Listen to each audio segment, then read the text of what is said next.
Shalom Bapak Ibu Saudara yang dikasihi Tuhan, selamat pagi, senang bisa menyapa kita kembali di pagi hari ini. Bapak Ibu Saudara yang dikasihi Tuhan, setujukah kita bahwa kita akan selalu punya kekuatan dan selalu punya waktu untuk melakukan apapun yang kita anggap penting? Saya ulang, kita akan selalu punya kekuatan dan selalu punya waktu untuk melakukan apapun yang kita anggap penting. Makan itu penting untuk kesehatan kita. Itu sebabnya kita selalu punya waktu untuk tidak melewatkan makan dalam satu hari.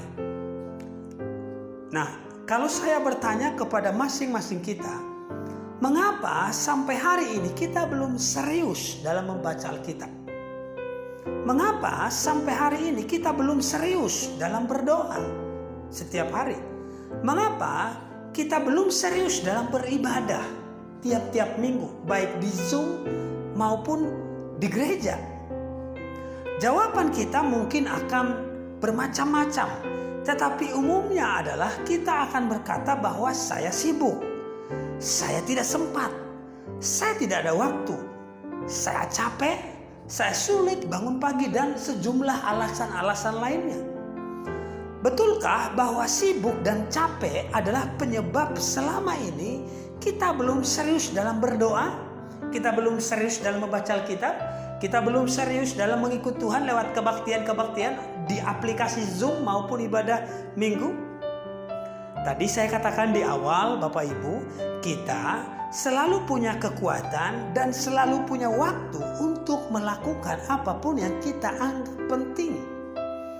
Jadi mengapa kita seringkali masih melewatkan satu hari tanpa baca Alkitab, satu hari tanpa doa, dan masih melewatkan jam-jam ibadah kita?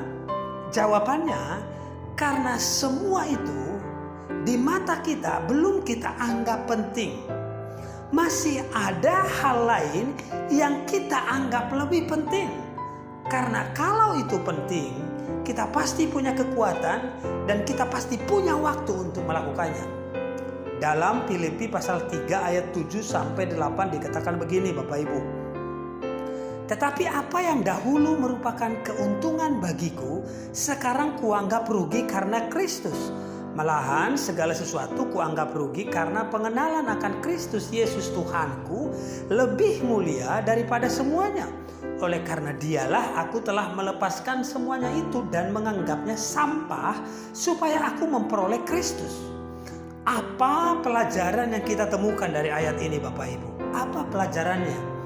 Paulus ternyata setelah percaya kepada Yesus, dia mengalami shifting, perpindahan atau perubahan hidup.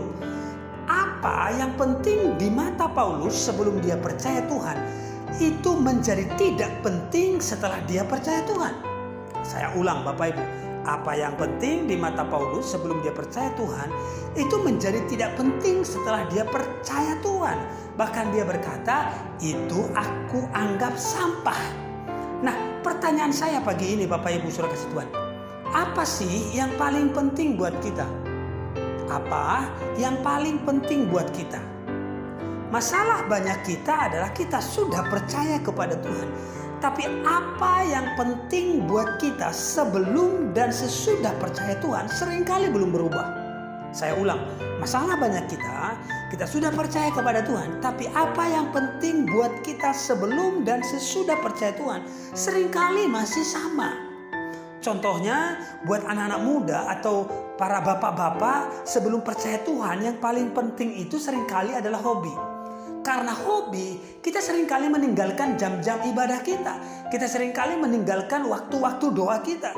Kita seringkali lupa dengan waktu, bahkan kita rela bayar mahal untuk sebuah hobi. Bagi ibu-ibu atau wanita, dulu sebelum percaya Tuhan, kita bisa menonton sinetron berjam-jam. Kita bisa menonton drama Korea berjam-jam, berepisode-episode. Bahkan kita rela membayar waktu, bahkan kita rela meninggalkan persekutuan demi nonton Korea seringkali. Nah, saya mau sampaikan Bapak Ibu Saudara kasih Tuhan, tidak ada yang salah dengan hobi itu. Tidak ada yang salah dengan nonton drama Korea.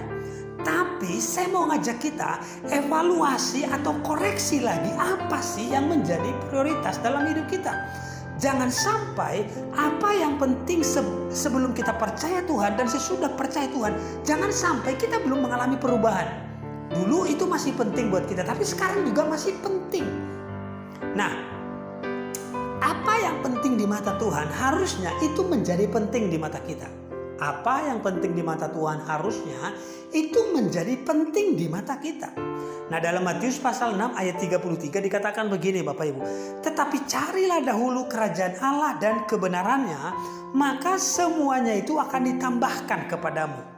Nah, pagi ini saya ingin mengajak kita praktekkan firman ini. Apa yang paling penting buat kita di pagi hari ini? Apa yang paling penting buat kita di pagi hari ini? Kita bangun pagi langsung beres-beres rumah? Apakah itu yang paling penting? Kita bangun pagi langsung ke dapur, kita mempersiapkan masakan yang terbaik untuk kita di hari ini? Atau kita bangun pagi kita langsung menyusun rencana kita untuk kegiatan pekerjaan kita di hari ini? Atau kita bangun lalu bersekutu dengan Tuhan lewat doa dan firman-Nya? Apa yang paling penting buat kita? Nah, pagi ini saya ingin mengajak kita sekali lagi, mari kita mengevaluasi semua prioritas-prioritas hidup kita. Sudahkah apa yang kita prioritaskan selama ini sudah tepat? Apa yang kita anggap penting di hari ini adalah penting di mata Tuhan. Pesan saya Bapak Ibu Saudara kasih Tuhan, jadikan Tuhan nomor 1, maka kita tidak akan pernah menjadi yang terakhir.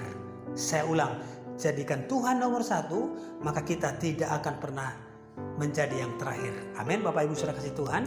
Demikian kebenaran firman Tuhan, semoga memberkati kita. God bless you.